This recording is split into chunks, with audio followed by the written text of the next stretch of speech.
A ascensão nazista pôs fim à República de Weimar, uma democracia estabelecida na Alemanha logo após o fim da Primeira Guerra Mundial.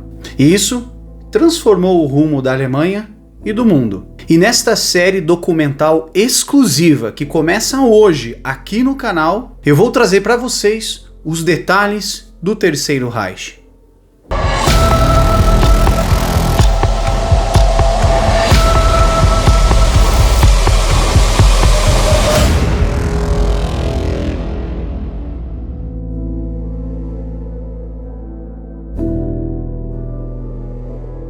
Dentro e fora da Alemanha, o termo Terceiro Reich foi frequentemente usado para descrever o regime nazista na Alemanha de 30 de janeiro de 1933 a 8 de maio de 1945.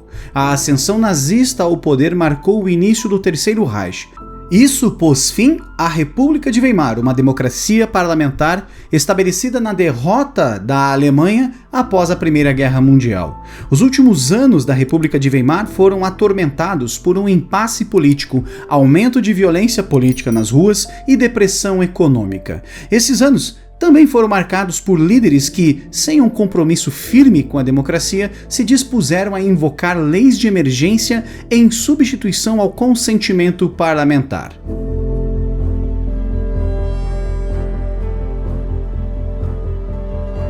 Após a nomeação de Adolf Hitler como chanceler em 30 de janeiro de 1933, os líderes do novo governo, uma coalizão de nazistas e nacionalistas alemães, agiram rapidamente para suspender os direitos civis básicos de todos os alemães.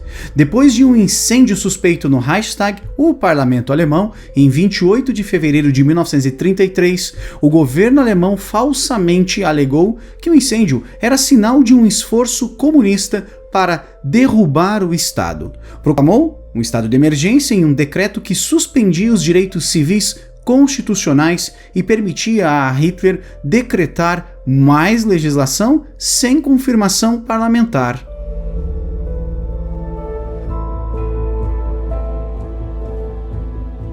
Nos primeiros meses da chancelaria de Hitler, os nazistas instituíram uma política de coordenação, um alinhamento de indivíduos e instituições com os objetivos nazistas.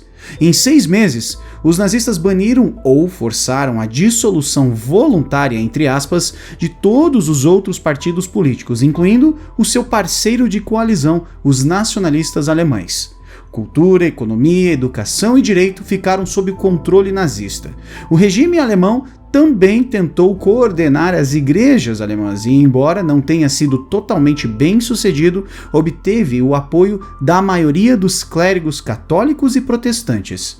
Os nazistas também foram particularmente bem-sucedidos em mobilizar apoio entre as elites acadêmicas e profissionais da Alemanha, incluindo as profissões jurídicas, policiais, educacionais e médicas. Os nazistas também mobilizaram o apoio da elite do funcionalismo público, cumprindo as promessas eleitorais de romper com o Tratado de Versalhes, além de restaurar a Alemanha para as fileiras das grandes potências, tirar a nação da depressão, tirar das ruas os criminosos e subversivos e esmagar a ameaça comunista, além de abrir oportunidades de carreira para jovens profissionais. Com grande sucesso, os oficiais nazistas usaram extensa propaganda, cuidadosamente elaborada, para apelar, quando necessário, a objetivos nacionais, econômicos e sociais mais gerais. Eles visaram atrair nacionais socialistas convictos e alemães não nazistas, e também minaram o sentimento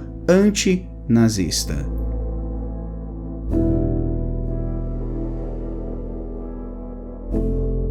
O presidente alemão Paul von Hindenburg morreu em agosto de 1934.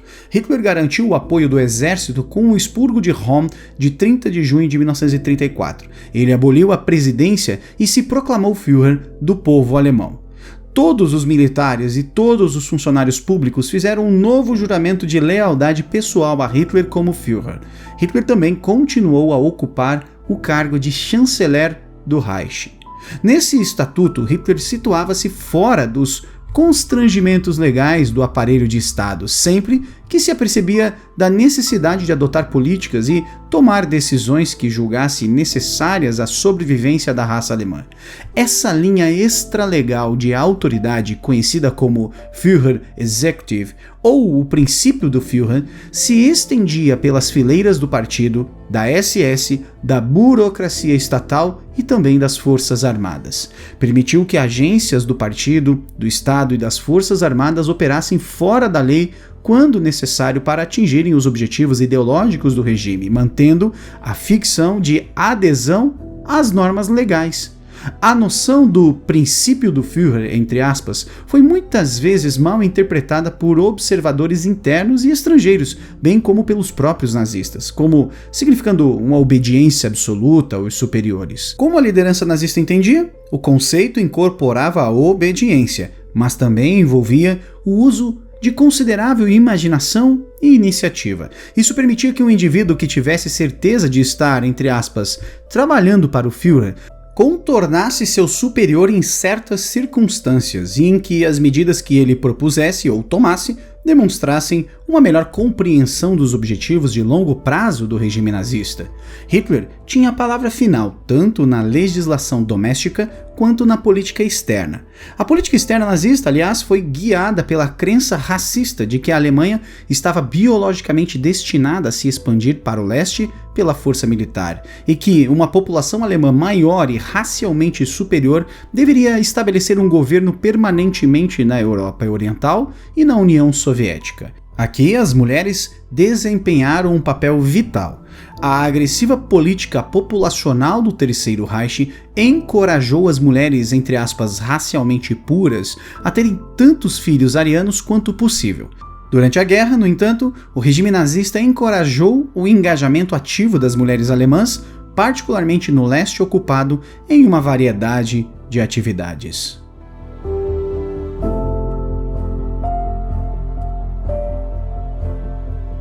Como princípio absoluto de segurança nacional, a ideologia nazista pedia a eliminação de povos, entre aspas, racialmente inferiores, como judeus e ciganos, além de inimigos políticos implacáveis, como comunistas, das regiões onde viviam os alemães. Em sua política externa, durante a década de 30, a liderança nazista visava, desde o início, travar uma guerra de aniquilação contra a União Soviética. O governo nazista gastou recursos significativos durante os anos de paz para preparar o povo alemão para tal guerra. No contexto dessa guerra ideológica, os alemães planejaram e implementaram o Holocausto, ou seja, o assassinato em massa dos judeus que a liderança nazista considerava o principal inimigo racial.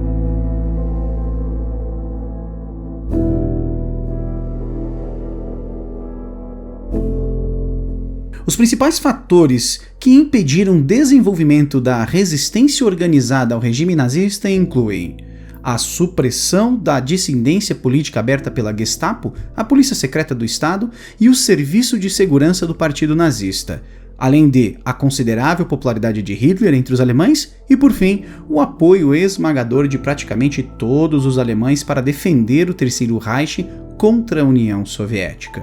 Houve, no entanto, alguma oposição sim alemã a políticas específicas ou personalidades do Estado nazista, muitas vezes expressa em inconformidade pessoal ou atos individuais de desafio contra as ordenanças nazistas. Houve, além disso, 2 grandes atentados contra a vida de Hitler. A primeira foi realizada por um indivíduo solitário, Georg Elser, em novembro de 1939. A segunda envolveu uma pequena conspiração de líderes militares alemães inspirados pelo coronel Klaus Schenck von Stauffenberg, que pretendia assassinar Hitler em 20 de julho de 1944 e substituir o regime nazista com um regime conservador autoritário sob uma ditadura militar temporária. Embora outros grupos de resistência pequenos e isolados tenham se desenvolvido, incluindo uma resistência de inspiração comunista vagamente organizada, a grande maioria do povo alemão apoiou o regime nazista até o seu colapso. A Alemanha se rendeu aos aliados no dia 8 de maio de 1945 e nesse dia o Terceiro Reich, o Reich de 1000 anos, chegou ao fim.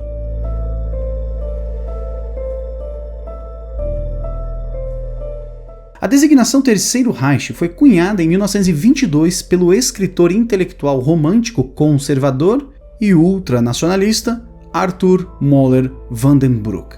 Em sua publicação O Terceiro Reich, Müller imaginou a ascensão de um império germânico antiliberal e antimarxista, no qual todas as divisões de classe social seriam reconciliadas em uma unidade nacional sob um carismático Führer, ou, em português, líder. O Terceiro Reich, entre aspas, de Müller, referia-se a dois impérios germânicos anteriores. O primeiro, o Império Franco-Medieval de Carlos Magno, e o segundo, o Império Alemão sob a dinastia prussiana de Hohenzollern.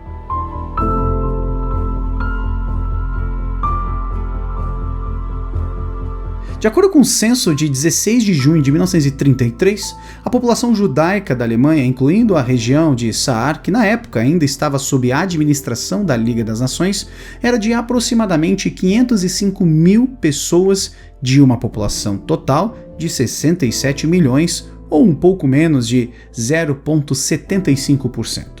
Esse número representou uma redução dos estimados 523 mil judeus que viviam na Alemanha em janeiro de 1933. A queda deveu-se em parte à emigração após a tomada do regime nazista em janeiro daquele ano. Cerca de 37 mil judeus emigraram da Alemanha somente no ano de 1933. Cerca de 80%, aproximadamente 400 mil dos judeus na Alemanha, possuíam cidadania alemã. O restante eram principalmente judeus de cidadania polonesa.